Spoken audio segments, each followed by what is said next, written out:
Muy buenos días con toda la comunidad universitaria. Es jueves 26 de marzo y nos encontramos aquí en el segundo episodio de nuestro programa de su podcast favorito, Mosaico Morlaco. Estamos aquí con el querido presidente de la su escuela de la carrera de historia, de la carrera de pedagogía e historia de las ciencias sociales. Matt, ¿cómo te va? Muy buenos días. Hola José, ¿todo bien? ¿Tú cómo vas? ¿Qué tal tu día? Oye, todo bien. Venimos al segundo capítulo de nuestro querido podcast. En el primero ya lo pueden ver en la página de YouTube. Habíamos entrevistado a la señora Macarena Montes.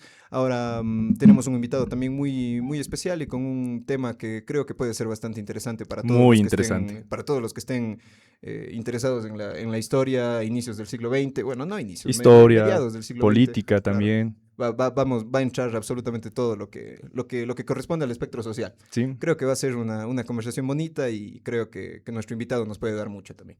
Entonces, sin más, me presento. No había dicho mi nombre, soy Josué Carpio, soy compañero aquí de la carrera y también el director del podcast. Entonces, pues bueno, sin más preámbulo, Joshua, ¿cómo te va? Un gusto, Listo, Joshua. un gusto igualmente saludarles en esta mañana. Más bien muchas gracias por la invitación. Y iniciemos entonces, empecemos ya con el debate, con un poco el podcast que realmente va a ser enriquecedor para todos. Cuéntanos un poquito de ti, ¿qué estudias? Ya, yo estudio la carrera de Derecho en la Universidad de Cuenca, justo al frente de este edificio. Facu Y de eso, Juris. sí, Juris, Facultad de Jurisprudencia, y voy por cuarto ciclo. Vas por cuarto ciclo. ¿Y qué te trae aquí? Ibas a escribir un artículo académico, ¿verdad? Sí, estoy justamente escribiendo un artículo académico que tiene que ver sobre la Guerra Civil Española, enfocada precisamente en el derecho internacional, en el derecho migratorio y especialmente cómo Ecuador manejó esta situación, teniendo en cuenta principalmente que España es, por así decirlo, una de nuestras madres mentoras. Entonces, por esa situación, vamos a tener en cuenta tanto un espectro político, vamos a tener un espectro en historia, vamos a tener un espectro también sobre muchas actividades multidisciplinarias que son muy interesantes. ¿Qué tiene de especial la Guerra Civil Española que te hizo querer escoger este tema para tu artículo? Sí, bueno, esto es un poco más o menos a la suerte. Hace algún tiempo, bueno, a mí me gustan bastante las películas bélicas y justo había visto una película que se llama Mientras dure la guerra. Esta fue estrenada en el año 2019 y habla precisamente de esta situación, especialmente desde la vista de Miguel de Unamuno, un poeta muy reconocido español y que vivió estos tiempos de la Guerra Civil Española durante el primer año que esta transcurrió a partir de su fallecimiento. Eso tengo en cuenta que me impactó bastante y el espectro político actual de España, que es imposible de entenderlo sin tener en cuenta la Guerra Civil Española, ya que a España todavía sigue sufriendo rezagos actualmente de lo que pasó en este conflicto armado entre compatriotas, entre hermanos españoles. Listo, Joshua. Y otra pregunta, ¿cómo influye este artículo, la información que tú tienes, la información que tú adquiriste, que tú tuviste para este artículo, para tu formación ética, para tu pensamiento y más que todo tu formación Eh, personal? Sí, bueno, como te estaba comentando, Miguel de Unamuno ha significado bastante para mí en especial. Yo creo que al menos en la película y en los registros que tenemos sobre él, se ha hablado bastante de su persona, se ha hablado bastante de los cambios que tuvo.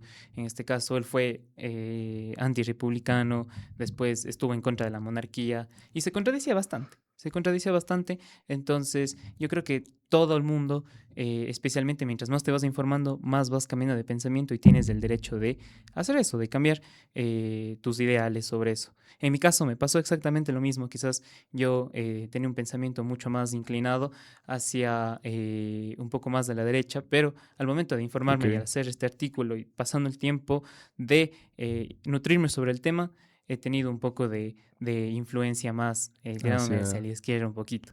Sí. Entonces, bueno, son cosas que pasan. Claro, y más que todo, ¿qué es lo que tú pensabas antes? O sea, ¿cómo era tu pensamiento de derecha antes y cómo fue ese impacto que tú tuviste al leer y luego darte cuenta de que ya no es la misma ideología que tú estás haciendo, sino una ideología ya de izquierda? Sí, lo principal que realmente yo creo que a mí me pudo ocurrir es que al inicio yo de religión soy católico y eso tuvo Ok. mucha influencia al inicio en tratar esta guerra. ¿Por qué? Porque antes del inicio de la Guerra Civil Española se tienen muchos registros de anarquistas, de comunistas, de marxistas Claro.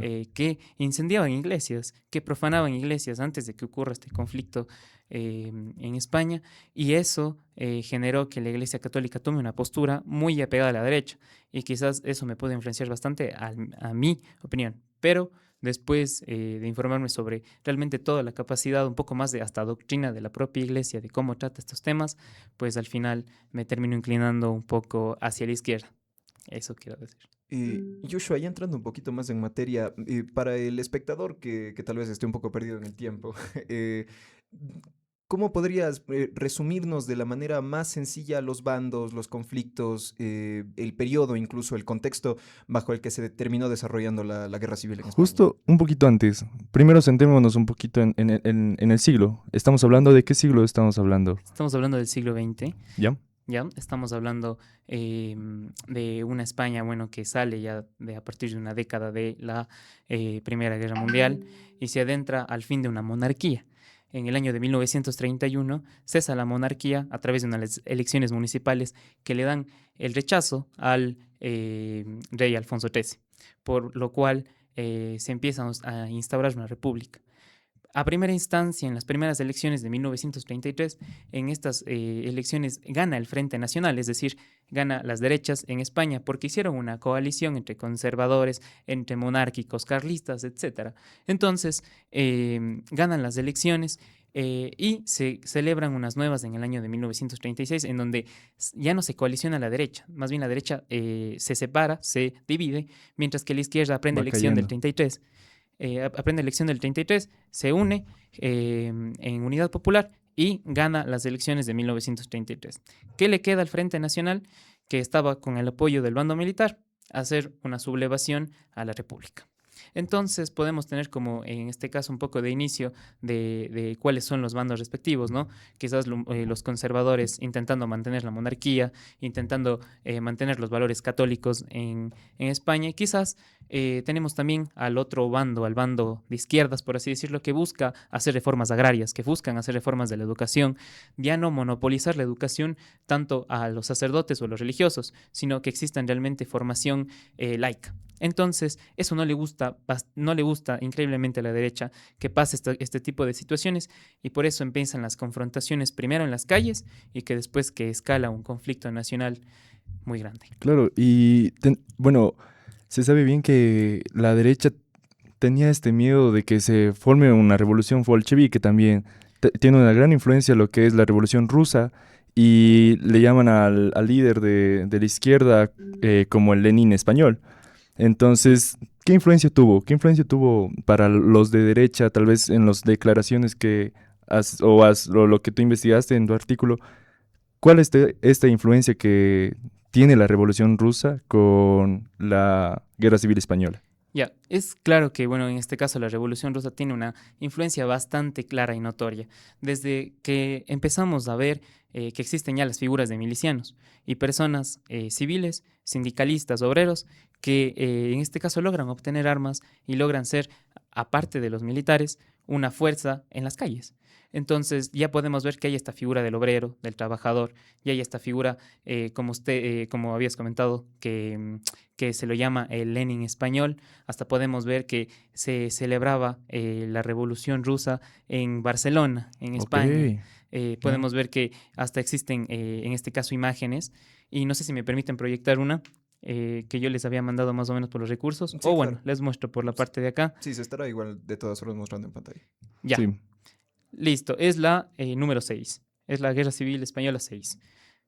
¿Listo? Entonces, en este contexto podemos ver a un diario muy conocido, el diario El Universo, de aquí, del país, de nuestro país, en el que podemos ver que se está celebrando, en este caso, esta fiesta, esta conmemoración por los años cumplidos de la Guerra Civil Rusa. Y que vemos, principalmente vemos a niños jugando con armas, niños, en este caso, teniendo su papel de milicianos y con la característica, con el característico símbolo que los hace a la izquierda, de alzando la Claro. mano justo así.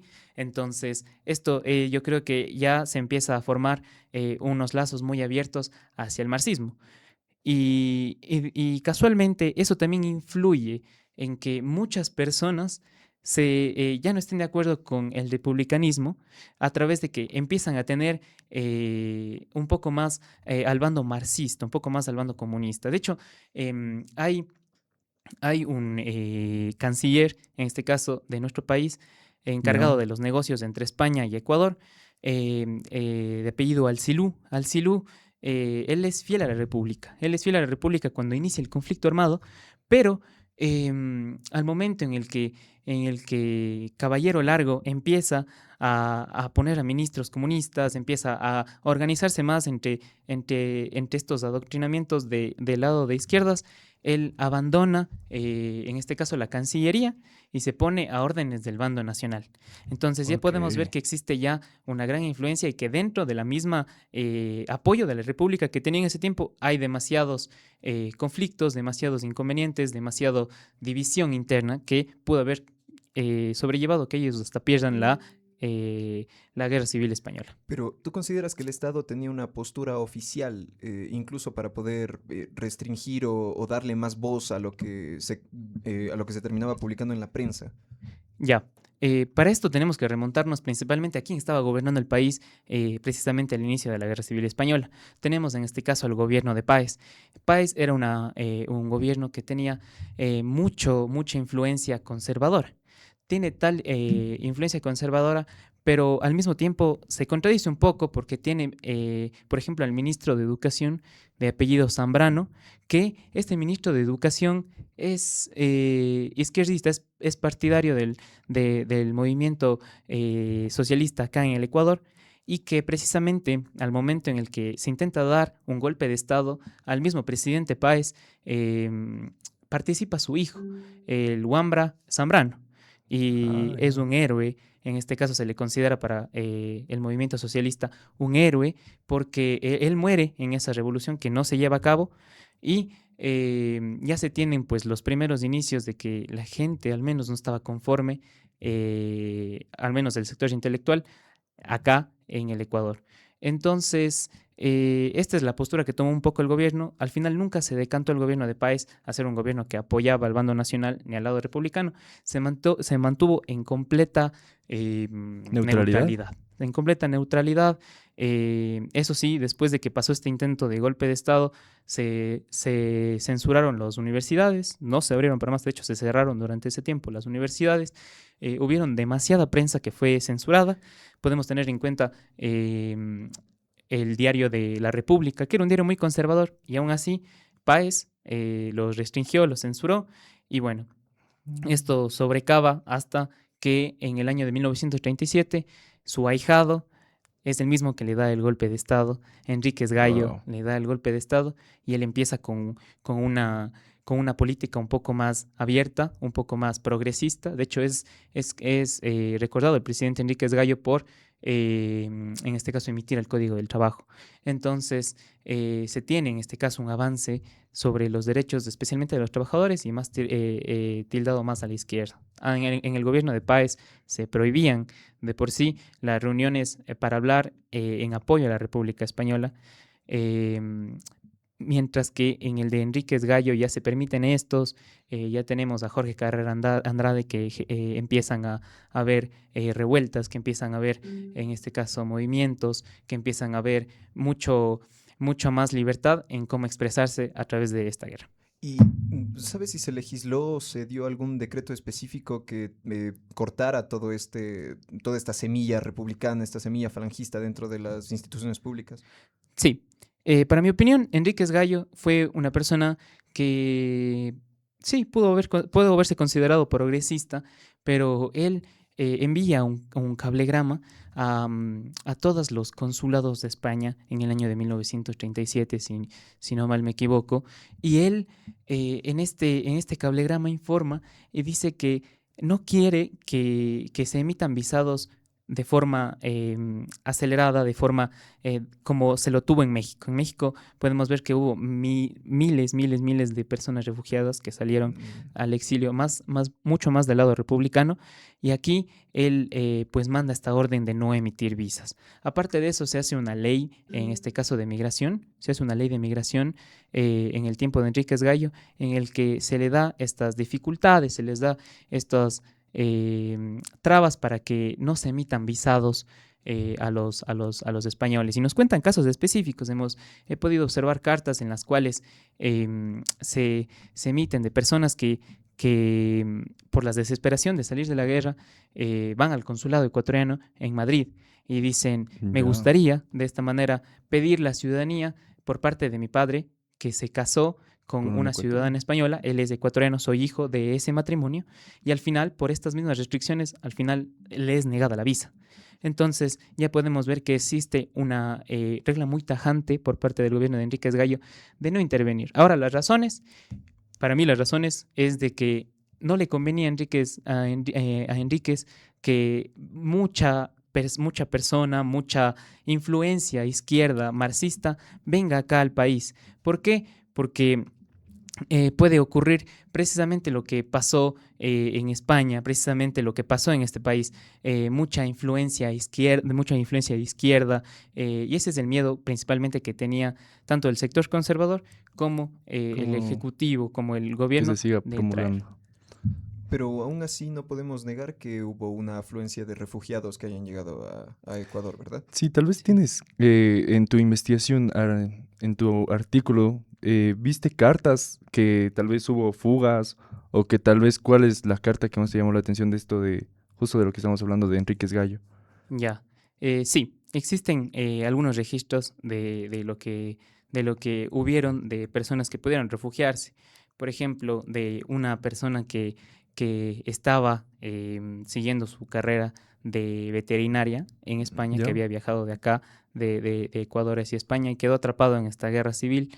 En este caso, el propio cónsul de Madrid le dice, lamentablemente no puedo hacer nada, pero te mando, te ubico hacia el consulado que está en París.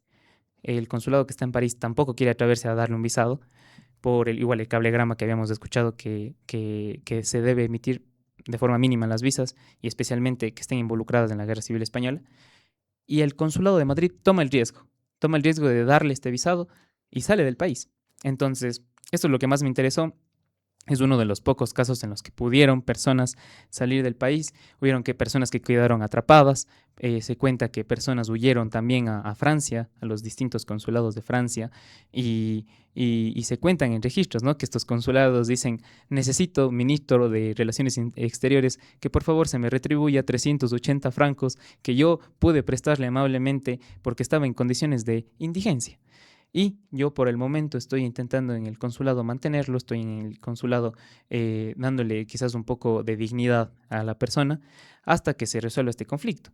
Y podemos ver que nunca se le emitió una visa a esas personas, sino al final se le mantuvo hasta el fin de la Guerra Civil Española, cuando asumen ya otros cancilleres dados por España, ya asumen también otro gobierno. Entonces aquí ya como se tranquilizan un poco las cosas y pueden venir ellos de vuelta a su país. Y aún más hablando de ejemplos de refugiados, porque me cuentas de este ejemplo específico, ¿sí se les dio plenos derechos legales o se les mantuvo en un limbo jurídico para que no incrementaran estas ideas institucionales de otros países, que no era plan del Estado que llegue a Ecuador?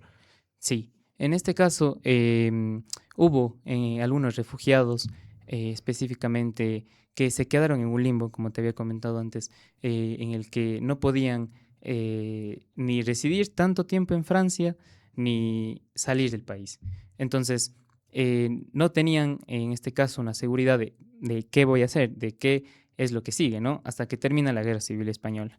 Teniendo en cuenta también en este caso de los cónsules, es importante decir que tanto hubo cónsules que le fueron fieles a la República y habían cónsules que no le fueron fieles a la República y se unieron a la bancada nacional.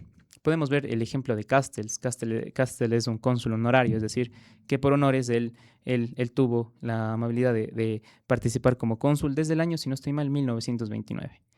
Y es interesante cómo el gobierno de la República, queriendo hacer que huya la gente, o que no que huya, sino que puedan refugiarse, especialmente las madres, los niños, pide ayuda a México. Y México es uno de los grandes aliados en refugiados de España. Y de hecho le encarga al encargado de Ecuador, de Ecuador, el representante de México en Ecuador. Él, en este caso, le pide al ministro de Relaciones Exteriores: dame una lista de las personas que están ahí, dame una lista de qué podemos realizar para poder darles un respectivo refugio. Y la respuesta que tiene de un cónsul ecuatoriano de apellido Tibau es que él principalmente no les da. Y él dice: yo estoy ofrecido. Sí, yo estoy realmente convencido con la causa nacionalista y voy a hacerle caso a ellos, no a la República. Y de hecho llega hasta el punto de que él tiene tanto miedo de que él tenga almacenado en su despacho estos documentos, que al final dice que coge un auto, coge un lugar y lo manda hasta Ambato, lo manda hasta lo más lejos para que no puedan arrebatárselo. Entonces, ante esto, Castells se queda realmente admirado, el cónsul ecuatoriano a favor de la República, y él le dice que la labor del cónsul realmente no es ser partidario político de nadie, y que él solamente está cumpliendo con el trabajo que le asignan desde la República, y que él lo ve como, él lo dice textualmente, lo dice: no veo por qué diablos tenga que yo afiliarme a el Partido Nacionalista. Él dice: ha pasado la antimonarquía en España, ha pasado la República, y ahora dice que viene hasta el comunismo. Pero yo no veo la necesidad de afiliarme políticamente a nadie. Es muy interesante esto de lo que nos cuentas, de que, claro, que se regía más por las ideologías que se tenía que por realmente el trabajo o la ética de cada funcionario que tenía que cumplirlas. Y yendo un poquito más con las cartas, a mí me interesa bastante las cartas que tú has leído para tu investigación. ¿Qué cartas, aparte de la que nos contaste, son las que más te llamaron la atención? ¿Cuál es la que te dejó como, chuta, realmente esto pasó? ¿Cuáles son las que más te llamaron la atención? Ya. Lo que a mí más me llamó la atención en estas cartas, yo creo que fueron las que ya les había comentado, ¿no? La imposibilidad que había de reenviarlos, la oportunidad que veían los cónsules de ayudarles a estos ecuatorianos, y que y decían: por favor, retribúyanme el dinero, 380 francos. Anteriormente también habría gastado sobre otros problemas e inconvenientes y no me han dado respuesta, por favor, retribúyanme. Entonces, esto yo le veo como algo mucho más interesante en las cartas. Claro que sí, hay un caso súper interesante en el cual, si no estoy mal, es el cónsul que hay en Bilbao, de Ecuador, el cual le dice que por favor el gobierno, si toma una posición a favor del nacionalismo o a favor de la República, por favor que no se lo emita hacia un telegrama a él, porque todas las cartas que él está recibiendo en este preciso momento están siendo violadas. Están siendo abiertas, están siendo confiscadas por este mismo temor de que existan embajadores que estén a favor de un bando o de otro. Y hay que recordar muy bien que existe un ministro, cuando asume Largo Caballero, hay un ministro de apellido Álvarez. Él de apellido Álvarez, lo primero que hace al asumir este Ministerio de Relaciones Exteriores, le comenta a todos los embajadores, les dice: envíenme un telegrama de apoyo, todos los embajadores que estén a favor de la República. Claro. Y a los que no, lamentablemente ya fueron cesados de puesto en este preciso momento. Entonces, podemos ver en este caso cómo se violaban en este caso las cartas hacia el embajador para ver cuál era la postura de Ecuador y no tener más que nada infiltrados dentro de su propio bando. Claro, es que tener infiltrados en las propias embajadas creo que era un punto muy, muy declive para la República que recién se estaba construyendo con Largo Caballero. Entonces, tal vez hay algunos telegramas también de apoyo hacia Largo Caballero dentro de los funcionarios, dentro de los embajadores. Sí, existen pues varios telegramas, especialmente de Castells. Castells, como él dijo, no lo ve desde una forma política, sino lo ve desde una forma de que si yo estoy del lado republicano, voy a asumir como dependiente de la república. Y si yo voy a estar del bando del nacionalismo, voy a estar del bando del nacionalismo. Pero lo que más me interesa en este caso tocar, y es muy importante, y es cuál fue el papel principalmente de la prensa ecuatoriana en esta guerra civil, ¿ya? Entonces, por ello, he preparado pues algunas imágenes sobre tal situación de la prensa ecuatoriana. Vamos a ver si podemos iniciar con la imagen número 1 de Guerra Civil número 1. Sí, ahora Muy mismo. bien. Listo. Ahí está. Entonces, tenemos, como podemos Wow. ver en la primera imagen, Ya. es una iglesia totalmente quemada, es una iglesia totalmente profanada, y esto llegó a manos de Diario El Mercurio. Y esto ya inicia Ok. como un antecedente de qué es lo que pasa en el país español con la República. Entonces aquí se van afianzando tanto el sector religioso como el conservador a un apoyo total a una sublevación, como lo ven principalmente como algo contrario a su religión, algo contrario, un atentado a su fe. Vamos a ver si pasamos a la siguiente imagen, a la Guerra Civil Española 2. Listo. Aquí podemos ver que también se pone una imagen, en este caso del comercio, específicamente de lo que vemos ahí. Sacerdotes católicos Con un haciendo el símbolo, saludo nazi. claro, un saludo nazi. Entonces, Wow. ya se empiezan a afianzar un poco de que Wow. el fascismo está impregnado con la religión católica o están trabajando en conjunto, y eso llega acá al país y la gente empieza a ver al fascismo como una imagen Como, no mala, claro, sino como una se empieza a imagen normativizar. que defiende, claro, que defiende los ideales que ellos tienen en ese preciso momento. Esto podemos verlo en el comercio. Después Wow. vamos a ir a la tercera imagen, a la Guerra Civil 3, en donde vamos a ver específicamente a este periódico.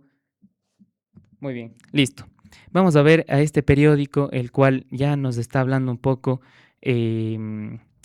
ya nos está hablando un poco sobre las mujeres milicianas. En este caso, inicia ya eh, al estallido de la guerra civil a tener fotos e imágenes que antes no se tenían sobre las guerras, y a la mano en el periódico. Entonces aquí se ven que específicamente el comercio relata y dice que mujeres que son esposas, que son novias, luchan con sus hermanos, luchan con sus maridos, luchan con sus amigos, con sus novios, para su Wow. propia causa y sus ideales. Entonces aquí podemos ver que ya existe un Qué rol gran foto. más a la mujer, en este caso a una guerra. Podemos ver ya Y explícitamente que para la defensa de Madrid tenemos a A mujeres, mujeres tenemos luchando. a jóvenes que iniciaron esta causa para defender Madrid de las manos nacionalistas. Y la postura de la prensa en ese momento moldeaba demasiado la opinión popular en Ecuador, creando muchísimos más bandos de los que, o sea, radicalizando aún más los bandos que existían en Ecuador.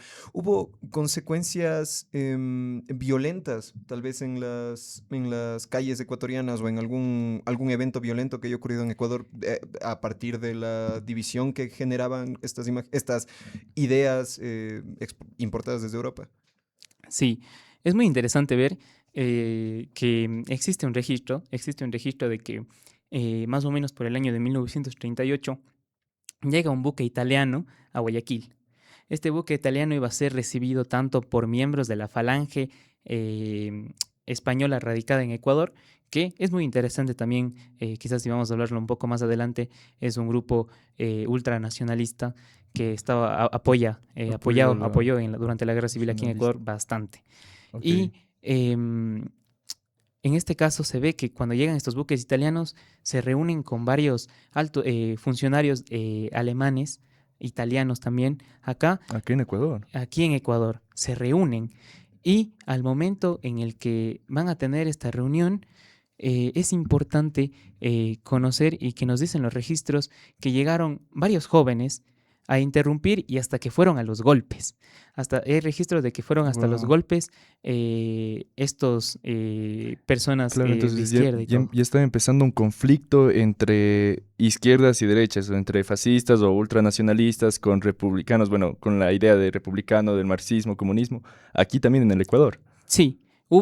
hubo este antecedente, lamentablemente no sé si hubo otro conflicto más, pero aquí se ve que sí, o sea, un grupo de jóvenes izquierdistas se dio cita a donde tenían los nacionalistas pues de recibir a los buques italianos y al final terminó a los golpes.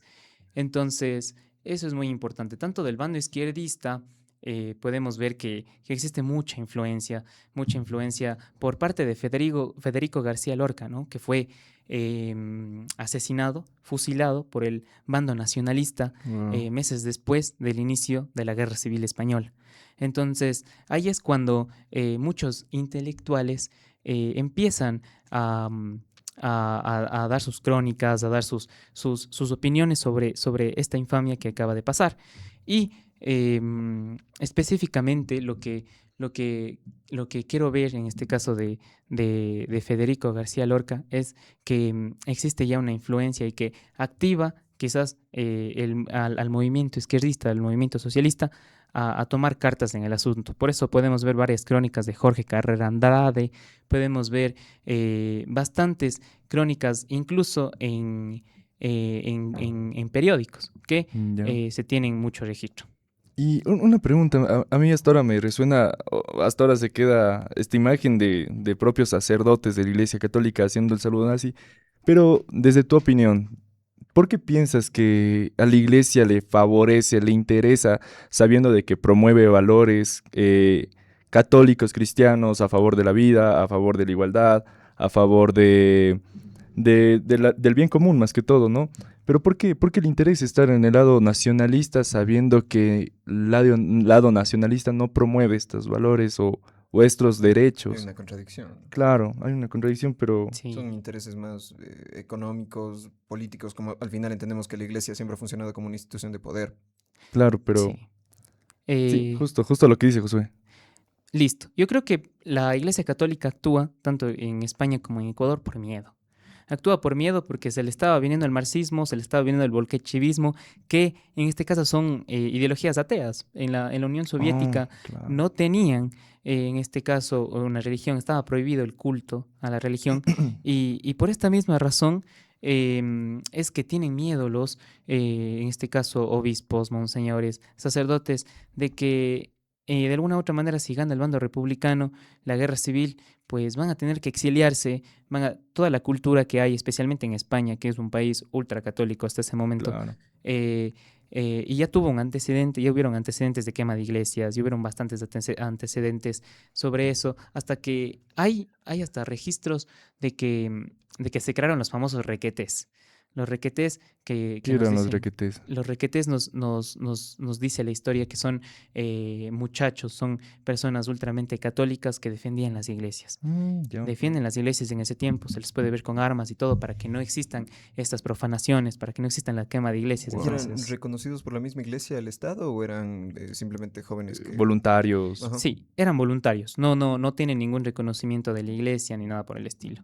De hecho, hay una información muy importante que es que Francisco Franco, el que comandaba estos Claro. ejércitos del nacionalismo, él se refugia en una iglesia de Salamanca y desde ahí él empieza a dictar órdenes porque consideran que la iglesia es bastante fuerte y hacen los análisis técnicos para ver si puede sufrir bombardeos, invasiones y todo lo demás. Entonces la iglesia le da la acogida a Francisco Franco para que él pueda residir con su familia. De hecho, la esposa y la hija de Francisco Franco se tiene en cuenta que ellas rezaban bastante el rosario, ellas eran bastante católicas en este caso. Y, Wow. y eso es lo principal, ¿no? De que la Iglesia Católica estuvo ligada por esas razones, por el miedo. Por miedo. ¿Y crees, un poco más entrando a la actualidad, crees que si estallara un conflicto de la magnitud de la Guerra Civil Española, el sistema legal ecuatoriano habría corregido los errores que cometió durante esa época para evitar tanto sesgo político? Tanto, tanto sesgo ideológico que existe ah, entre todos. yo creo que no le pertenece tanto al mundo legal esto, sino Al más al lado social. sí, un poco más ligado a la sociología, y es que hubo una brecha tan grande en la sociedad española que esto llegó a pasar. Hubo una brecha tan grande que se registran al menos 242 muertes dadas por enfrentamientos Wow. entre nacionales y republicanos antes de la Guerra Civil Española, es decir, Antes. O sea, antes de la Guerra Civil. ya había Y antecedentes, causas de ya muerte. había antecedentes. De hecho, la Guerra Civil Española prácticamente inicia por esto. Inicia porque un miliciano republicano Castillo es asesinado por miembros de la Falange Claro. Española. Ujú. Y en este caso, para tomar venganza, la República cogen milicianos, van a la casa de Calvo Sotelo, que es un Claro. diputado, era un diputado reconocido, y lo dan No lo muerte. sé, sí. Y ahí acelera mucho más la guerra civil española, porque hay que recordar que el bando nacionalista ya tenía en mente esto. Ya tenía en mente esto y hay registros de que existe una gran ayuda por parte de Mussolini que vendió armas a los Ah, nacionalistas españoles antes de la guerra civil wow. española. Entonces ya empiezan a tener estos acercamientos, ya empiezan a haber estas discusiones y yo creo que en la actualidad Em, yo la verdad no puedo ver a una guerra civil dándose ahora en nuestro país em, por las razones de que ya no estamos en tiempos quizás de que una persona por su ideología política se vaya a las armas. Podemos verla quizás en Colombia, que sí pasa esto, guerras internas increíbles, pero hasta ahora en nuestro país no se ha dado por ideologías políticas, quizás Pero, por crimen organizado y tal, sí, pero por política, gracias a Dios, no, y yo creo que tampoco se dará, además porque el mundo estamos entrando en una modernización en la cual las revoluciones ya no se hacen como hace 90 80 claro. años, ya no se toman las armas, quizás ya no vemos a figuras como el Che Guevara que va a países a liberarlos a través de las armas, ya no existen eso. Pero, bueno, ¿tú cuál crees que es el escenario político actual del Ecuador mediante las ideologías? Bueno, creería que en Ecuador también hay hasta ahora, sigue habiendo este problema, estas Sí, en contradicciones cualquier país de entre, Occidente. claro, pero ¿cómo le ves al escenario político del Ecuador actualmente? Ya, yo le veo la verdad igual, muy dividido, y yo veo que prima el odio.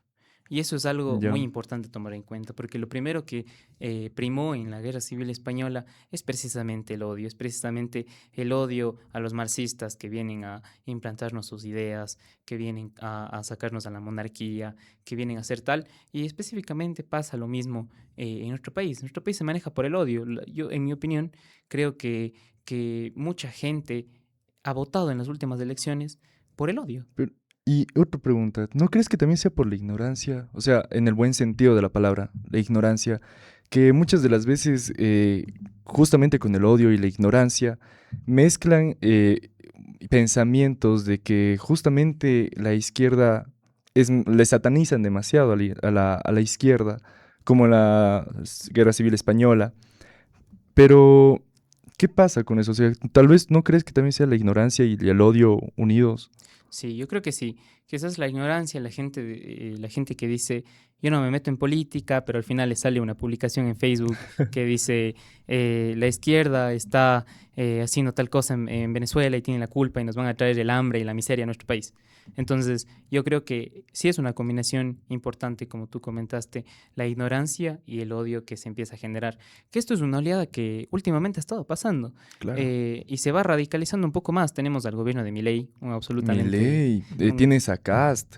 Cast que es gobierno que, bueno, viene de, si no estoy mal, es nieto de un ex nazi y el padre, en cambio, apoyaba bastante las ideologías de Pinochet, que justamente voy que la ignorancia que hace de que nosotros pensemos en que no nos está beneficiando. Claro, hay esta promoción o estas propagandas por parte de la derecha de que la izquierda lo que hace es atacar a la sociedad, pero realmente llegan estas otras personas al poder de derecha y lo que causan es todo lo anterior a lo que ellos promulgan, ¿no? Y aportando un poquito al punto de Matt, creo que a partir de la mitad del siglo XX hasta la actualidad un gran cambio, no solamente en la sociedad, un montón de revoluciones sociales, de la misma masificación que generan las redes sociales, se había llegado a un punto de una diplomacia dentro de la... Tú mismo habías dicho, no, ya las revoluciones y las ideologías ya no se toman de la misma manera, de una manera tan violenta, de una manera tan extremista. En ese aspecto, ya no son regulares en Occidente, por ejemplo, los caudillos, como había sido, como eran Claro. figuras como Franco, Mussolini, muy militares, muy... sin embargo, es innegable decir que ha existido un resurgimiento del populismo y de esas ideas muchísimas más conservadoras que Claro. planean llevar a la gente, a las masas, a una radicalización y a una división completamente de conceptos políticos, haciéndolos mucho más básicos para que puedan ser llevados a una mayoría. ¿Ves aspectos similares o aspectos que podrían ser comparados en la guerra civil con lo que vivimos en la actualidad? ¿Y de qué manera la actualidad se diferencia a la época de la guerra civil para que no vuelva a ocurrir un conflicto de tal magnitud y tan escala? Sí, bueno, por lo que respondiendo a tu primera pregunta, podemos ver que sí, existe un resurgimiento y una de las principales características del fascismo es principalmente que es autócrata. Podemos ver que tenemos a Adolf Hitler, una figura, un líder carismático de Alemania, Mussolini, líder carismático de Italia, Francisco Franco de España. Y realmente hay que ver que una de las condiciones que tuvo Alemania para darle el apoyo que tuvo bélico tanto Alemania como Italia fue el siguiente. Realmente España se queda sin un coronel que es el coronel Sanjurjo. Él iba a estar encargado, por lo general, de todos. Y al final, cuando muere días después de iniciada la Guerra Civil Española, no sabe cómo actuar el comando militar. Y por eso empiezan a tomar acciones conjuntas en una junta militar, con los coroneles más influyentes de toda España. Y ahí el pedido de los alemanes y el pedido de los italianos es, no necesitamos una junta, necesitamos un caudillo, una persona que se haga cargo, un referente. Entonces, a razón de eso, existe ya la asunción de Francisco Franco como caudillo. Y podemos ver que dura hasta 1976, hasta su muerte. Y claro, esa es una figura del fascismo muy importante. Que es la autocracia, realmente una persona que maneje todo. Y, y es muy importante también ver cómo la nueva influencia que tiene nuestra geopolítica mundial se va directamente a eso. Tenemos a Donald Trump que está ejerciendo un poder autócrata Y sobre eso. eso, justo iba con eso, autocracia. También Donald Trump es una persona que le gusta liderar y lidera ante todos los países. Pero cuéntanos más, perdón. Ah, ya. Sí, sí, no te preocupes. Podemos ver igual a Donald Trump por allá, el ascenso de la derecha. Podemos ver a Santiago Abascal como una figura en Vox en España. Podemos Claro. ver también que ya un partido nacionalista en Alemania está ganando muchos adeptos. Demasiado. Entonces, podemos ver que sí existe ese respectivo resurgimiento. Y otra característica también que quiero tocar del fascismo es que el fascismo es muy, muy apacible con la norma. El fascismo, como ya pudimos ver en las conversaciones, en las negociaciones que tenía Inglaterra, Francia y Alemania sobre la toma de Yugoslavia, al final no le importó a la Alemania nazi tomar Yugoslavia por la fuerza, no le importó no cumplir con el comité que se creó para la Guerra Civil Española por Inglaterra y Francia, y seguía enviando aviones, seguía enviando armamento. Entonces, se puede ver tranquilamente cómo en la actualidad gobiernos como Donald Trump, gobiernos como Milei, se saltan tranquilamente la norma. Hasta nuestro presidente, Hasta Daniel el Noboa, Novoa. eh, ridiculiza la norma, hace un pasquín a nuestro ordenamiento jurídico, y eso es totalmente una aberración para la democracia y una aberración para el futuro, yo creo que de todos. Claro, justo lo que tú dices, esto de esta característica del fascismo, le podemos ver también con Noboa, con la consulta popular. Esta consulta popular donde él mismo nos pone, a ver, quieren o no que haya bases militares, la explotación minera. Hay un contundente no a todas sus preguntas, pero hace las leyes, las reforma y más que todo la minería, que no realmente no respetó y seguimos con lo que tú, con esta característica que tú mismo dices del fascismo. Y otra pregunta, ¿por qué crees que, por qué crees que la ideología de la izquierda está satanizada? ¿Y por qué nace del odio de la derecha? O sea, lo malo es de que la propia derecha es quien da esta propaganda del satanismo de la izquierda, pero ¿por qué la gente lo ve tan mal si realmente promueve otras ideas? Bueno, yo creo que porque lo que vende es eso, ¿no? El odio. El odio se ha caracterizado porque es mucho más adictivo que muchas situaciones más.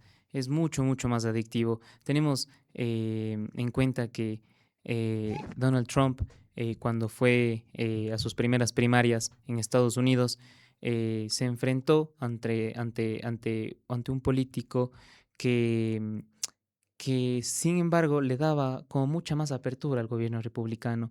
Él decía, bueno, vamos a dar muchas más garantías a los migrantes, prácticamente actuando como un demócrata. Y eso no le gusta a las personas que son conservadoras, a las personas de derecha, sino más bien Donald Trump gana los votos de las primarias republicanas a partir de que él tiene una figura importante sobre la migración.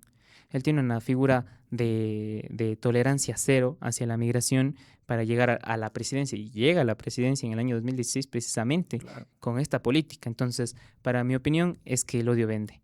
Y el odio está ganando. El odio está ganando y por eso podemos ver el resurgimiento de la derecha en muchos países latinoamericanos y acá. Demasiado. Entonces, yo creo que es eso. Prácticamente el odio es una adicción muy grande y la gente se lleva mucho más por el odio que por realmente razonar o pensar.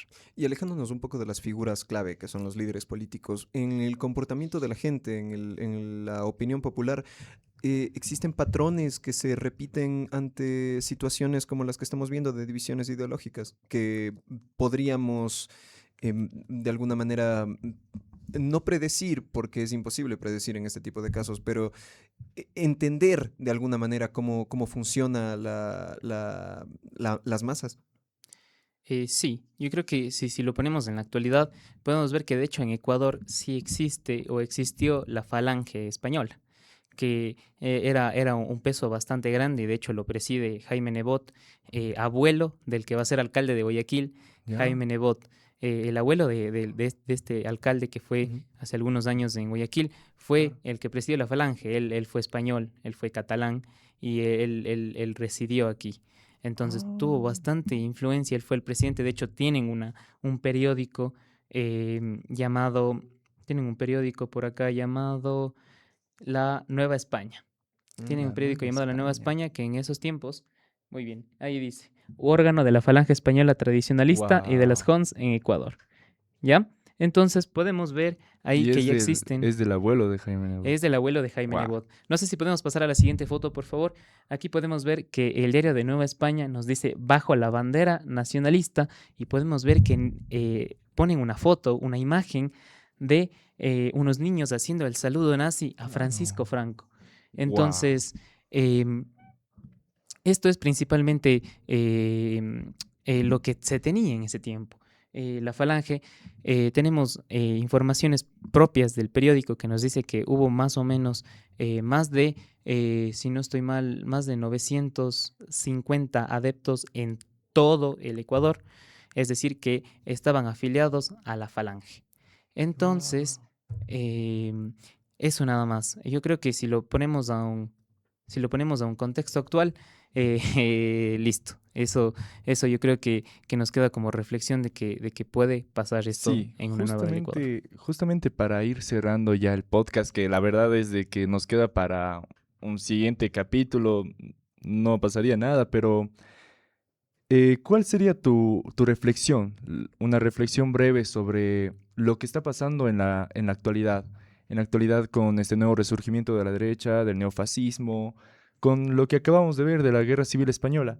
¿Qué reflexión nos dejas? Y yo creo que mi reflexión sería no caer en los errores del pasado. no caer en las brechas del odio, no caer en eso. Tenemos ya cuentas que a España le costó bastante salir de esta guerra civil española. Fueron 3 años de guerra impresionantes. Entonces, yo creo que eso, ya tenemos una lección de nuestra madre España que no debe ocurrir y que no nos debe ocurrir a nosotros llevados por el odio. Eso nada más y más bien muchas gracias. Y cierto, de las cosas más importantes, ¿cuándo va a salir tu artículo y dónde lo podemos encontrar?